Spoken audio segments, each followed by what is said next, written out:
Bueno, hermanos, muy buenos días. Qué alegría, hermanos, sacar un día en la semana para hacer fiesta. No importa lo lejos que nos toque que viajar, no importa.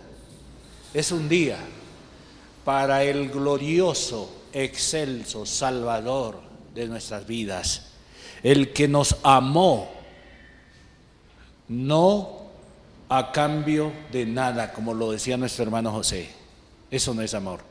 El que nos amó aún siendo pecadores. Yo no he podido conocer eso ni siquiera en mi vida, lamentablemente, porque siempre tenemos la tendencia de, sí, me hizo mal, bueno, lo alejo. Ay, hermanos, cómo somos de duros, difíciles para aprender. No aprendemos a ser imitadores de Dios. Eso es lo que nos dice la palabra de Dios. Sed imitadores de Dios. Y qué difícil, qué cosa que nos cuesta ser imitadores de Dios. ¿Cómo es Dios?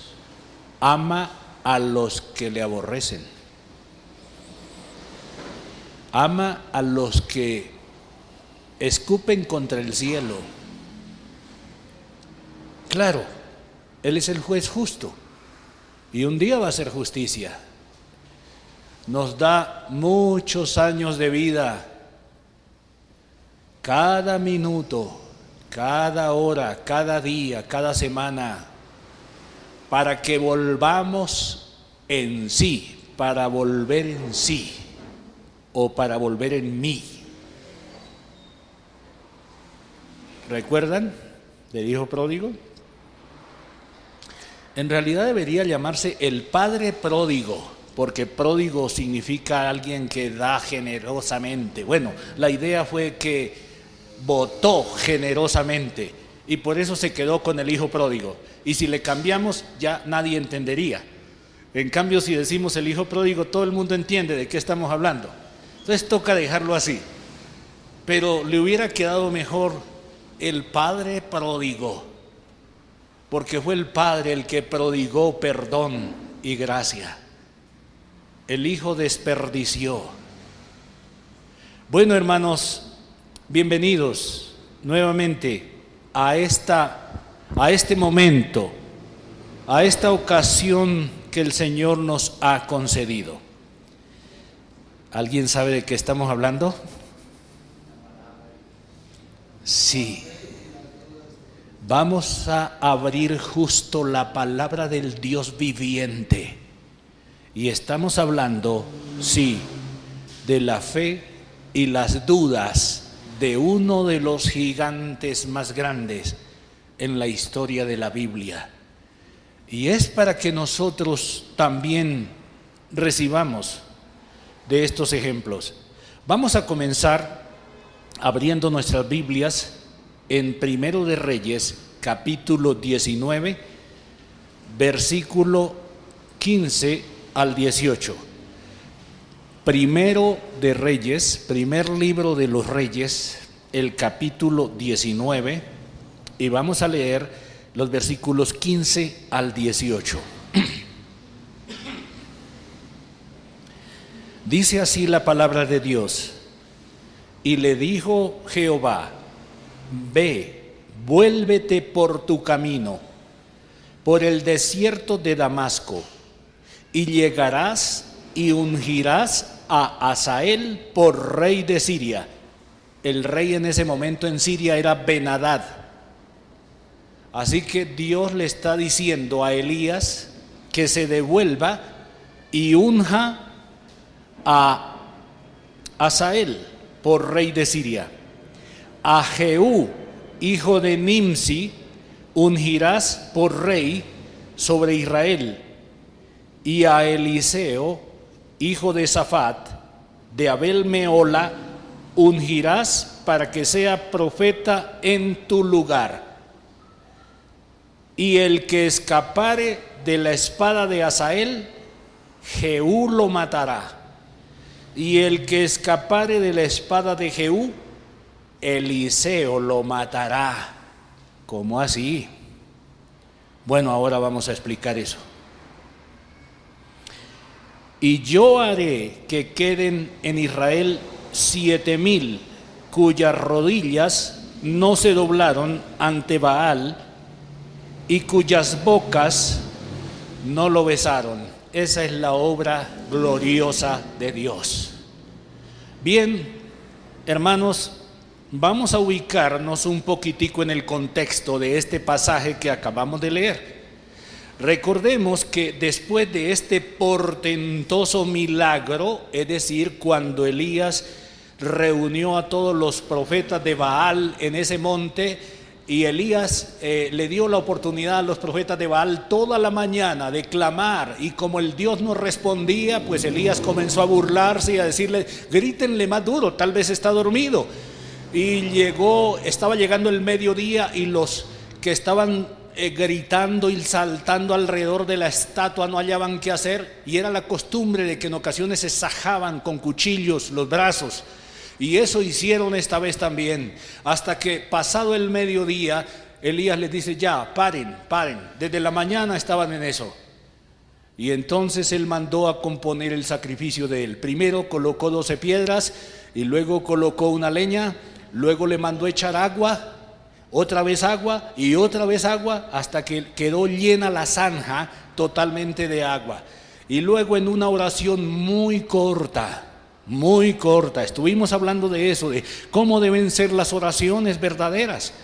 ¿Tienen que ser larguísimas? No necesariamente.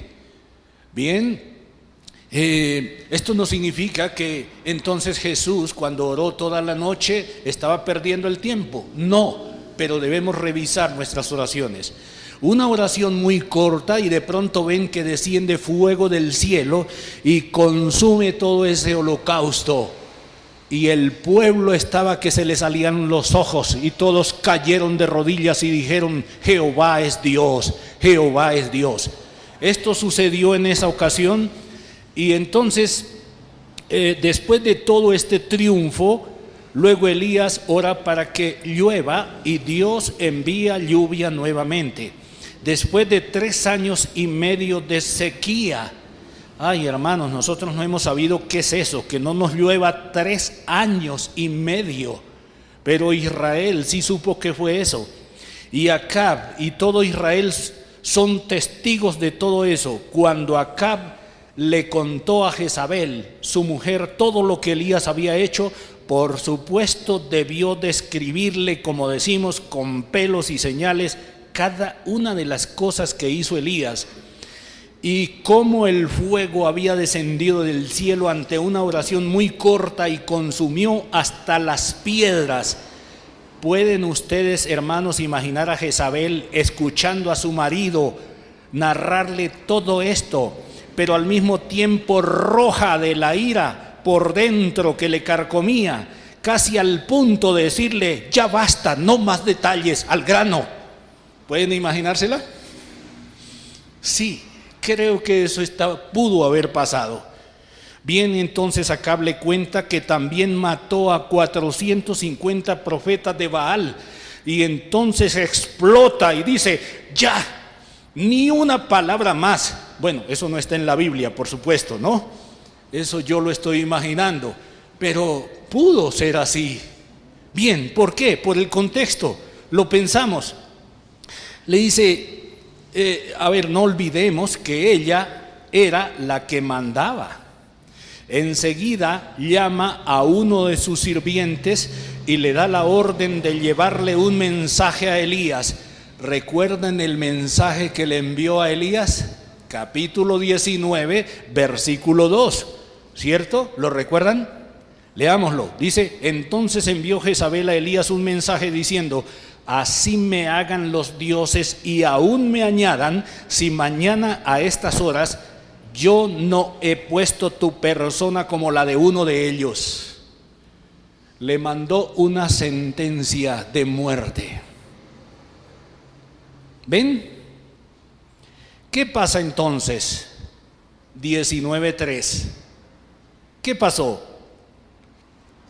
Elías piensa, no, esto no es posible, ya no aguanto más. Bueno, eso no lo dice la Biblia, ¿no? Pero por el contexto de todo lo que pasó, podemos imaginar que Elías pensó cosas parecidas. Ya no aguanto más. Y Dios deja un poco a Elías a sus propias expensas. Lo suelta un poco. ¿Para qué? Para que sepamos qué pasa si Dios nos suelta solo un poco. Así como a Pedro. Recuerden que le dijo, Pedro, Satanás os ha pedido para zarandearos, pero yo he rogado por ti para que tu fe no falte. ¿Y qué dijo Pedro? No, Señor, ¿cómo se te ocurre? Yo estoy dispuesto a ir hasta la muerte. Y le dijo el Señor, Pedro, de cierto te digo que me negarás 3 veces. ¿Y pasó? Sí, pasó. ¿Por qué? Porque si el Señor nos deja 1 milímetro, hermanos, caeremos.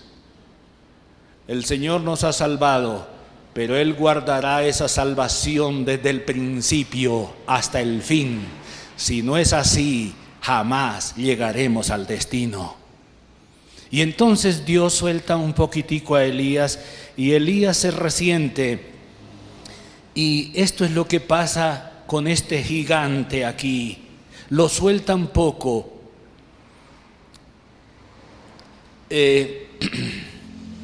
Dejó de confiar en Dios.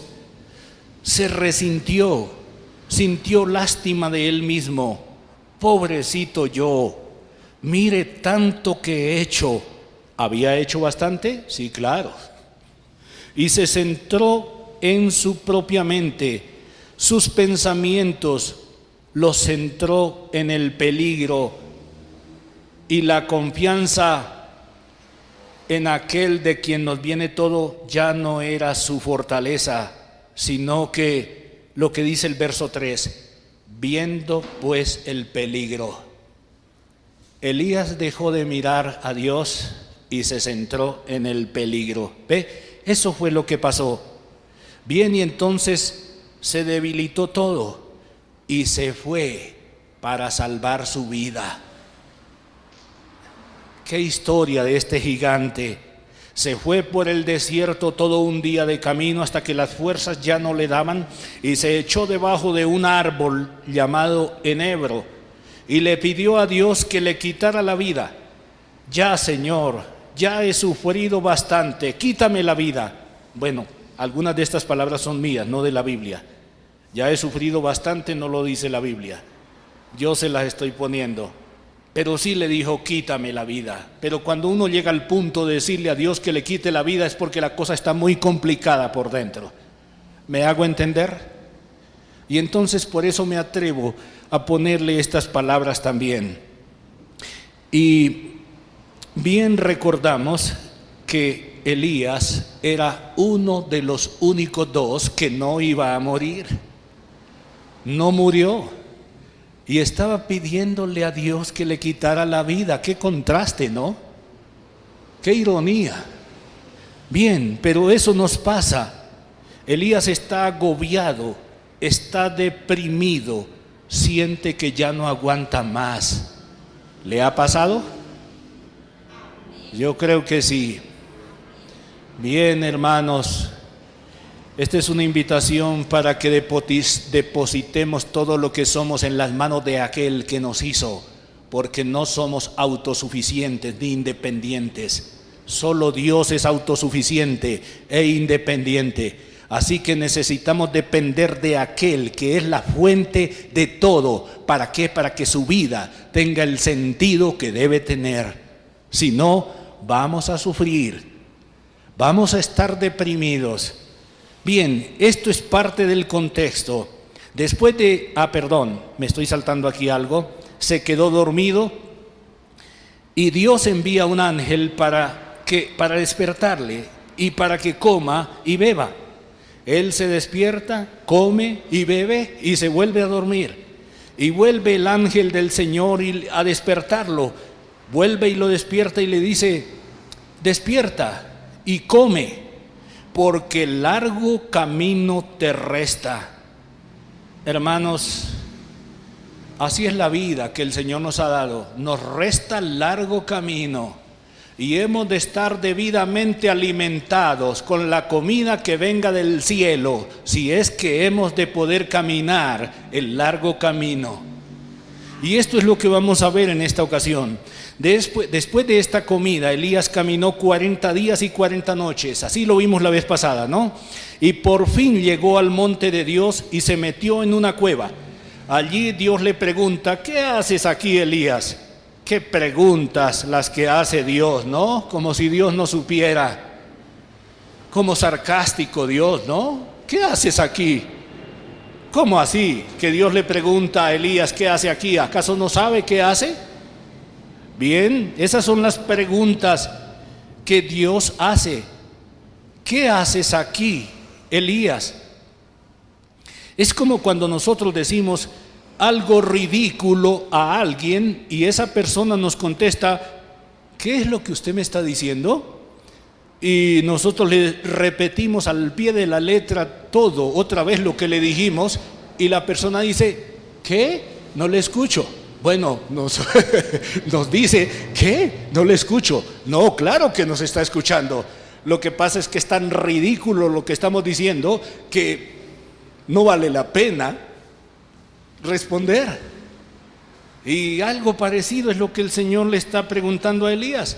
Elías, ¿qué hace aquí? Ahora Elías le responde al Señor: es que yo he hecho esto, es que he hecho tal cosa y he hecho tal otra y he hecho tal otra, y ahora solo yo quedo con vida y me buscan para matarme.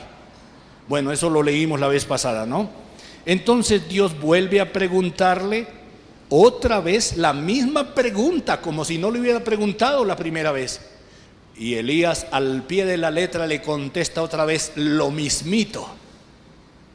Bien, Dios no discute con nosotros, solo se limita a enseñarnos. Ojalá aprendamos. Bien, hermanos, aquí en este pasaje hemos llegado entonces a la misión que Dios le encomienda a Elías. Una misión para cumplir. Ese es nuestro tema en esta mañana. Una misión para cumplir. Bien, primero primero le dice que unja al rey, a Hazael, por rey de Siria. ¿Lo recuerdan? Lo leímos hace un momento. Y segundo le dice que a Jehú por rey de Israel. Y tercero, que unja a Eliseo como sucesor suyo. Los tres son de juicio para Israel: Hazael, Jehú y Eliseo.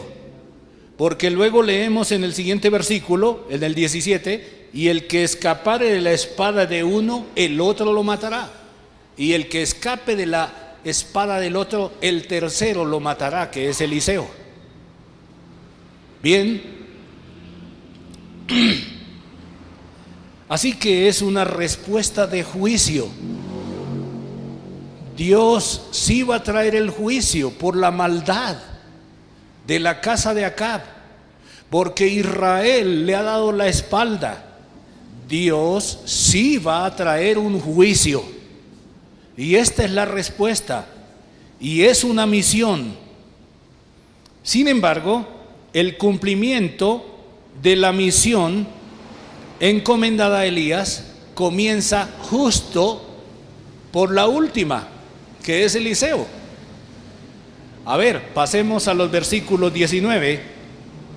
Dice así: dice: partiendo él de allí, es decir, Elías, halló a Eliseo, hijo de Safat, que araba con 12 yuntas delante de sí, y él tenía la última.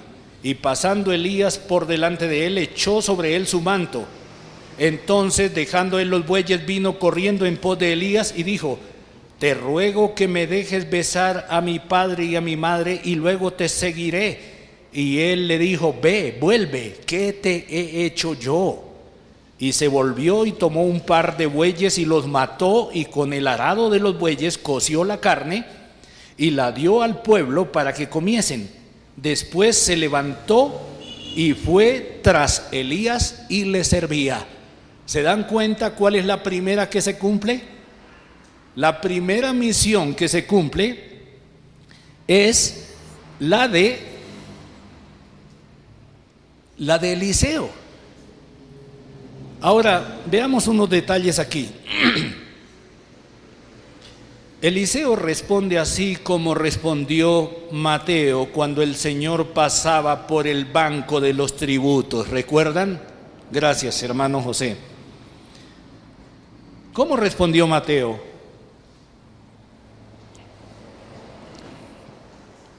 El Señor pasaba por ahí, por el sitio donde Mateo cobraba impuestos, y le dijo: sígueme.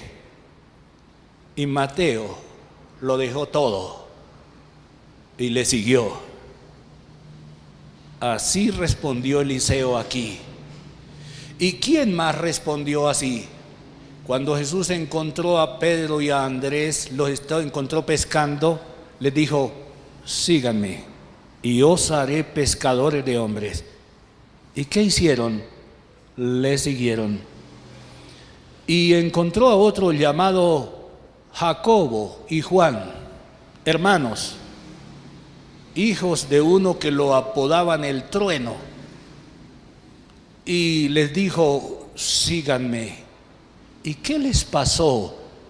¿Por qué dejan las redes y dejan a su padre con tanto trabajo y se van siguiendo a Jesús? ¿Qué les pasó? ¿Qué pasó en sus vidas? Hermanos, pasó precisamente lo que pasa en todos los hijos de Dios. Eso es lo que pasó. Un cambio poderoso en el corazón, de forma irresistible. Eso es lo que debe pasar en tu vida. A ver, Jeremías lo describió de esta forma en el capítulo 20, versículo 9. Si lo tienen a la mano, mírenlo por favor. Jeremías capítulo 20, versículo 9. Jeremías estaba cansado del rechazo, de la violencia. Había predicado hasta aquí más de 23 años, cada mañana. Y cada mañana era rechazado por el pueblo, hasta que dijo esto que dice en el versículo 9: y dije: no me acordaré más de él, ni hablaré más en su nombre. No obstante, había en mi corazón como un fuego ardiente metido en mis huesos. Traté de sufrirlo y no pude. ¿Ven? Esa es la obra verdadera de Dios. Traté de sufrirlo, pero no pude. Traté de aguantarlo. No pude. Es irresistible. Y ese es usted si usted es un hijo de Dios. Esa es usted si usted es una hija verdadera de Dios. Ese soy yo, hermanos, por la gracia de Dios. Por eso estoy aquí. Si no fuera así, ninguno de ustedes estaría aquí. Esa es la obra verdadera que debe haber en cada corazón. Una obra transformadora en el corazón. Eso es lo que pasó aquí en Eliseo. Este de Eliseo es el cumplimiento de la primera parte de la misión encomendada a Elías. Como así hemos respondido si somos verdaderamente cristianos. Una gracia sublime e irresistible se operó dentro de nuestras vidas de tal forma que fue imposible no seguir a nuestro Señor Jesucristo, por más que muchas veces hemos querido abandonar. Aquí estamos. Esa gracia poderosa es la que debe operarse en usted. No se conforme con menos. La vez pasada nuestro hermano Edgar nos decía que no era suficiente que nosotros mismos dijéramos que conocemos a Dios. Es necesario que Él nos conozca, porque nosotros somos mentirosos. No confíe en usted, confíe en el testimonio de Dios, no en su propia creencia ni en su propio testimonio. No confiemos en nosotros mismos. Confíe en el testimonio del Espíritu Santo. El Espíritu mismo da testimonio a nuestro espíritu de que somos hijos de Dios. ¿Ha escuchado usted el testimonio del Espíritu Santo? Si usted lo ha escuchado, hermano, alabe a Dios. Regocíjese y cante, súbase a un árbol si quiere y celebre. Porque usted es un hijo de Dios. Si el Espíritu Santo ha dado testimonio a su propio espíritu de qué es lo que es usted. Bien, esto es lo que pasó aquí con Eliseo. Y eso es lo que debe pasar en su vida. Y entonces no importa qué tan lejos yo vaya el domingo, voy con gozo a la iglesia, a reunirme con mis hermanos, con los mismos que Él redimió, pecadores como yo, que no confían en sus propios méritos, pero el Señor los salvó, los amó, los redimió y ahora somos su pueblo. Hermanos, esto que estamos viendo aquí en la vida de Eliseo, en la vida de Mateo, de Pedro, de Andrés, de Jacobo, de Juan y de Jeremías, es lo que debe suceder en su vida. No se conforme con menos, porque vamos a ser pesados en balanza. Y si no fuimos conocidos por Dios, entonces podríamos ser hallados faltos. Pesado has sido en balanza y has sido hallado falto. Amén. Pero no seremos hallados faltos si la justicia de Cristo es la que me vistió, la que me cubrió. Si las vestiduras con las que yo me presente ese día son las de Cristo, no las mías. Ese es el evangelio, hermanos. La justicia de Cristo. Bien, ¿qué pasó luego? Dice el versículo 19 y versículo 21, y fue tras Elías y le servía. Se convirtió en discípulo de su maestro. Cuando venimos a Cristo tenemos que aprender. Tenemos que aprender, hermanos. Un discípulo aprendiendo de su maestro. ¿Y qué hacía? Le servía. El servicio. ¿Estamos dispuestos a servir? Ese es un cristiano. Un cristiano sirve a Dios con todo, con su vida, con sus fuerzas, con su dinero. Sirve a Dios también. Un no cristiano tiene reservas. Un no cristiano dice que sirve a Dios, pero tiene muchas reservas. Un cristiano no tiene reservas. ¿Lo hemos comprendido, hermanos? Los detalles de todo lo que hicieron en los años siguientes no los tenemos acá en la Biblia. Sin embargo, si vamos al capítulo 2 de Segundo de Reyes, nos enteramos de algo muy, pero muy importante que hicieron Elías y Eliseo durante estos siguientes 10 o 15 años tal vez. Ahí en el capítulo 2 de Segundo de Reyes tenemos precisamente qué hicieron. Bueno, no dice que esto fue lo que hicieron, pero podemos deducir de qué es lo que hicieron. Miren, veamos. Segundo de Reyes capítulo 2. Elías va a ser transportado al cielo. Vienen ambos de Gilgal y Elías le dice a Eliseo: quédate aquí, porque Jehová me ha enviado a Betel. Eliseo, que ya ha madurado, ha crecido espiritualmente, quizás han pasado, como ya dijimos, 10 o 15 años, le responde a su maestro como debería responderle cualquier cristiano cuando le plantean una cuestión de estas: vive Jehová y vive tu alma, que no te dejaré. Entonces se van los dos a Betel, y aquí viene el dato al que quería llegar. Está en Segundo de Reyes 2, versículo 3. ¿Qué leemos en el versículo 3 del capítulo 2? Dice: y saliendo a Eliseo los hijos de los profetas que estaban en Betel. Oiga, ¿de dónde salieron esos hijos de los profetas? ¿Quiénes son esos? No son hijos de unos padres que eran profetas, no, son discípulos de los profetas y se les llama hijos de los profetas. Son hijos espiritualmente. Estos son los hijos de los profetas que están ¿dónde? En Betel. Y salieron los hijos de los profetas y le dijeron a Eliseo: Eliseo, ¿sabes tú que Jehová va a quitarte a tu señor hoy? Ah, ¿cómo lo respetaba Eliseo a su maestro, no? A Elías.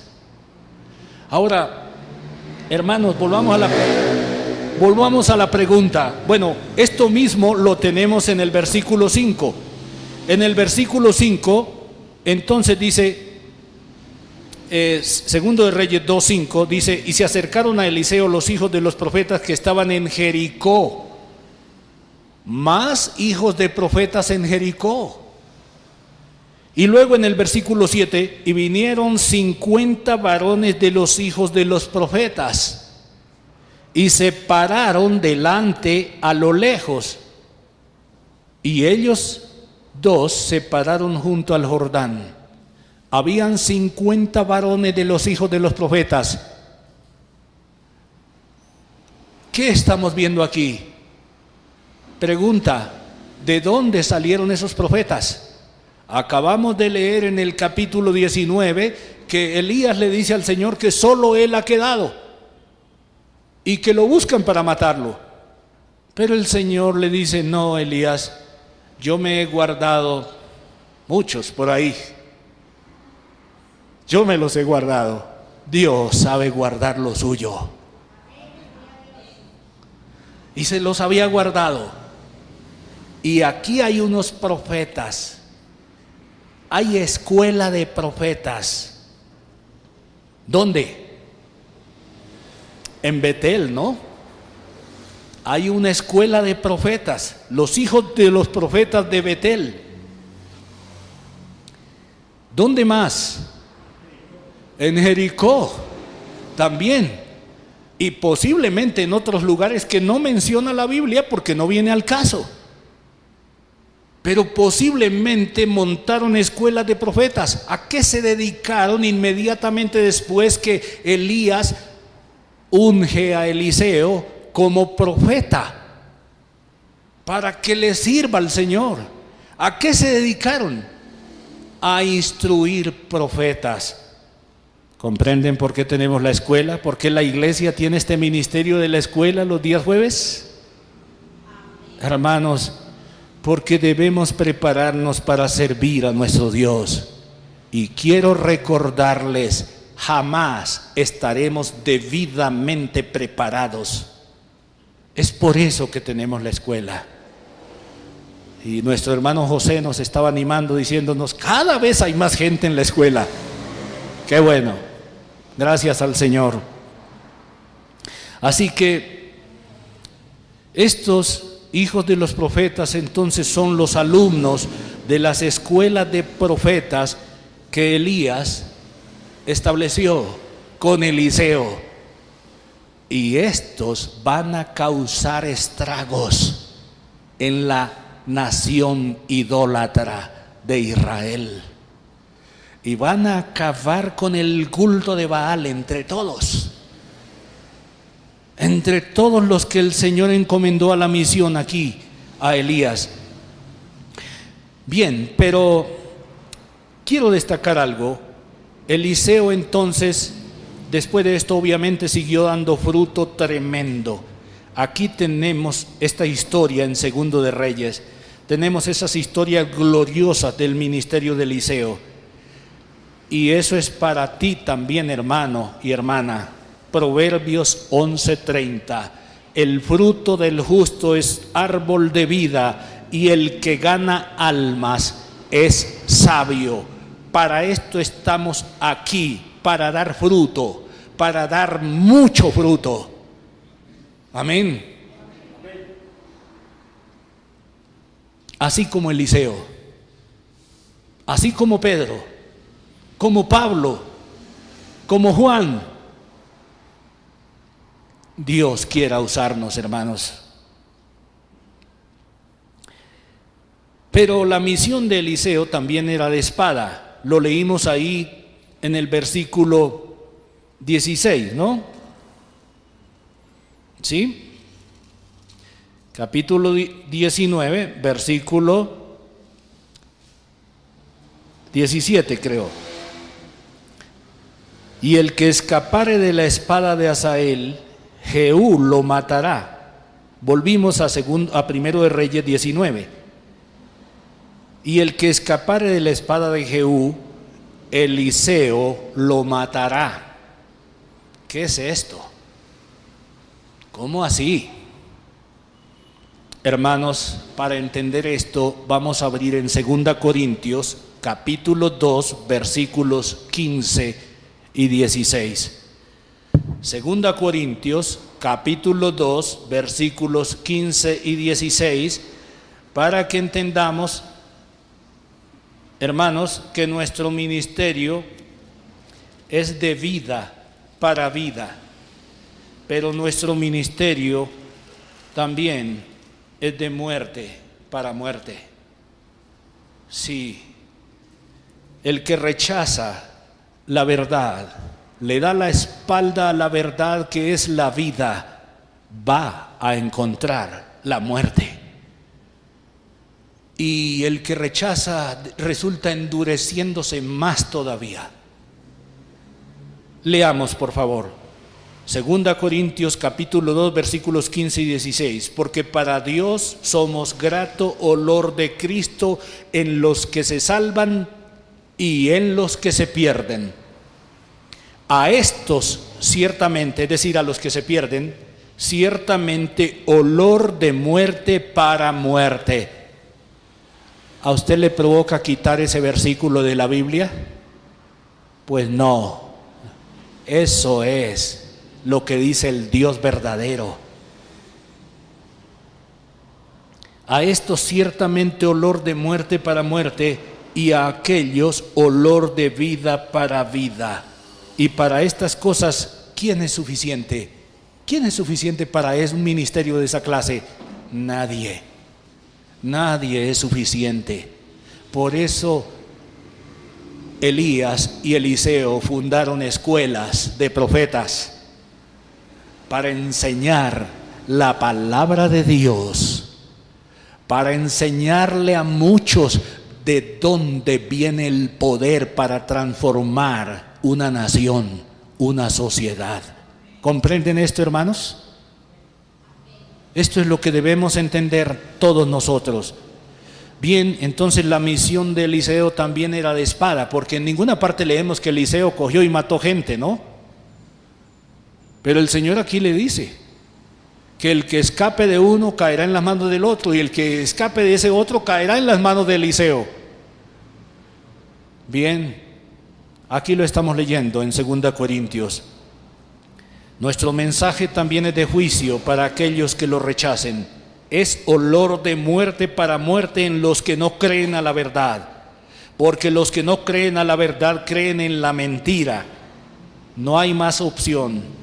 Y no hay esperanza para ellos, porque la única esperanza es el Hijo de Dios, que el Padre entregó y sobre quien descargó toda su justa ira, para que nuestros pecados pudieran ser perdonados y todo aquel que en Él cree sea salvo y no se pierda, mas tenga vida eterna.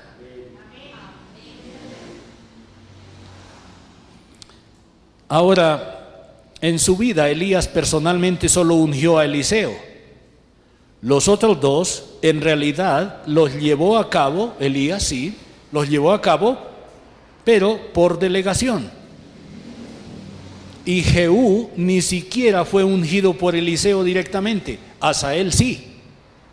Asael fue ungido por Eliseo. Pero Jehú no fue ungido ni siquiera por Eliseo. Eliseo envió a uno de los hijos de los profetas. Pero así se cumplen los planes de Dios. De esa forma. O sea, la vida del justo es árbol de vida que da fruto. Así han sido los hijos de Dios, grandes hombres de Dios que hoy día siguen dando fruto después de muertos, después de 100 años, 200 años, 300 años, 500 años, 1000 años, siguen dando fruto. Así deben ser nuestras vidas. Bien, la unción de Asael como rey de Siria, cumpliendo la segunda parte de la misión de Elías, cumplida en este caso específicamente por Eliseo. La tenemos en Segundo de Reyes, capítulo 8, versículos 7 al 15. No vamos a leerlo, pero vamos a tratar de resumirlo en pocas palabras.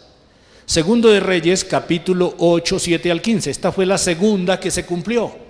¿Y quién lo hace? Eliseo. Bien, Eliseo va a Siria y el rey Ben-Hadad se da cuenta que Eliseo está por ahí y lo manda a llamar porque está muy enfermo. Lo manda a llamar y se manda a llamar hijo, le llama padre a Eliseo. Y entonces le manda dones también, camellos, regalos. Parece que Eliseo aquella ocasión es posible que los recibió. En otra ocasión no los recibió, los regalos. Pero es posible que esta vez los recibió. Bueno, no queda claro en la palabra de Dios. Y mandó el rey a Asael, el capitán más allegado, el general más allegado. Lo mandó a donde Eliseo y le dijo: tu hijo Ben-Hadad te manda a decir qué va a pasar con él. Y Eliseo le dice: dígale que vivirá. ¿Qué es eso? Pero Eliseo le dice: pero va a morir y tú serás el rey. Y lo ungió como rey. Bueno, primero se quedó mirándolo y se puso rojo, y el otro no soportó y le dijo: mi señor, ¿por qué? ¿Por qué? ¿Qué te pasa? Y Eliseo le dijo: porque sé el mal que le va a hacer a mi pueblo. Sé el dolor, las angustias que le va a causar a mi pueblo.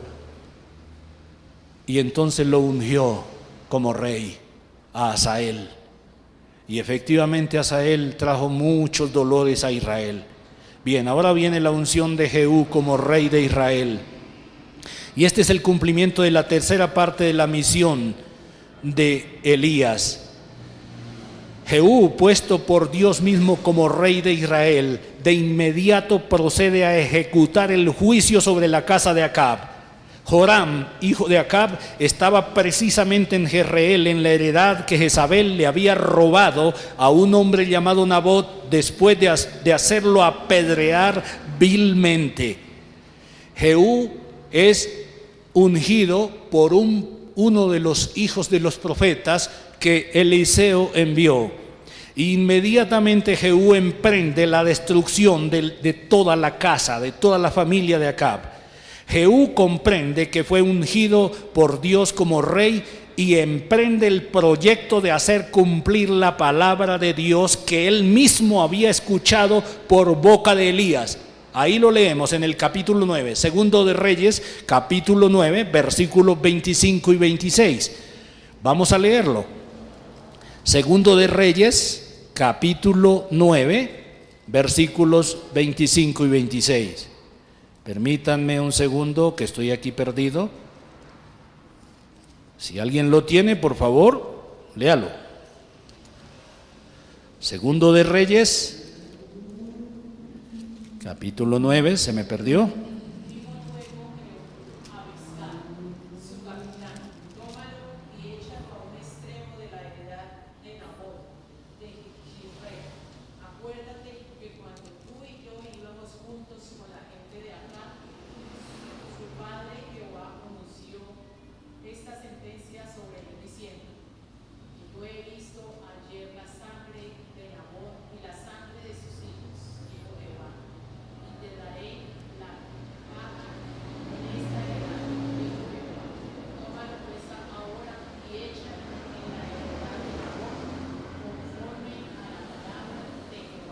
Gracias, hermana Miriam. Jehú le ordenó a su capitán llamado Bidkar que hiciera esto, y lo que quiero destacar es esto: acuérdate que cuando tú y yo íbamos juntos con la gente de Acab su padre, Jehová pronunció esta sentencia sobre él, diciendo que yo he visto ayer la sangre de Nabot y la sangre de sus hijos, de sus hijos, dijo Jehová, y te daré la paga en esta heredad, dijo Jehová. Tómale pues ahora y échale en la heredad de Nabot conforme a la palabra de Jehová. Jehú está empeñado, y así debe ser, en hacer cumplir la palabra de Dios. Esto lo repite en varias ocasiones. Por ejemplo, en los versos 30 al 37 también tenemos el juicio sobre Jezabel. La tiraron desde una parte alta por orden de Jehú y luego la pisotearon con los caballos. Y otra vez Jehú diciendo: esta es la palabra pronunciada por Jehová por medio de su siervo Elías. Aquí tenemos el cumplimiento de la misión de Elías. Y finalmente el exterminio del culto en el templo que Acab había edificado en Samaria. Esto lo tenemos en el capítulo 10, versículos 25 al 28. Capítulo 10, 25 al 28. Voy a permitirme leerlo. Dice: y después que acabaron ellos de hacer el holocausto, es decir, todo lo de Baal, Jehú dijo: tengo un culto para Baal. Acab sirvió muy poco a Baal. Ahora ustedes van a ver cómo lo sirvo yo. Y mandó a traer a todos los sirvientes de Baal y los reunió en el templo. Y entonces dice: cuando ellos entraron para hacer sacrificios y holocaustos, Jehú puso fuera 80 hombres y les dijo: cualquiera que dejare vivo a alguno de aquellos hombres que yo he puesto en vuestras manos, su vida será por la del otro. Y después que acabaron ellos de hacer el holocausto, Jehú dijo a los de su guardia y a los capitanes: entrad y matadlos, que no escape ninguno. Y los mataron a espada y los dejaron tendidos, los de la guardia y los capitanes, y fueron hasta el lugar santo del templo de Baal y sacaron las estatuas del templo de Baal y las quemaron, y quebraron la estatua de Baal y derribaron el templo de Baal y lo convirtieron en letrinas hasta hoy. Así exterminó Jehú a Baal de Israel. Esto fue la misión que el Señor le encomendó a Elías, y aquí se está cumpliendo, hermanos. Así es la misión que el Señor nos ha encomendado. Hermanos, pueda que nosotros mismos no lleguemos a hacer algo, pero si sembramos una semilla que luego se multiplica y es capaz de derribar templos completos de idolatría, aleluya. Eso ha sido parte de la obra que tú hiciste. Eso ha sido parte de la misión que el Señor te concedió cumplir. Hermanos, que el Señor nos bendiga.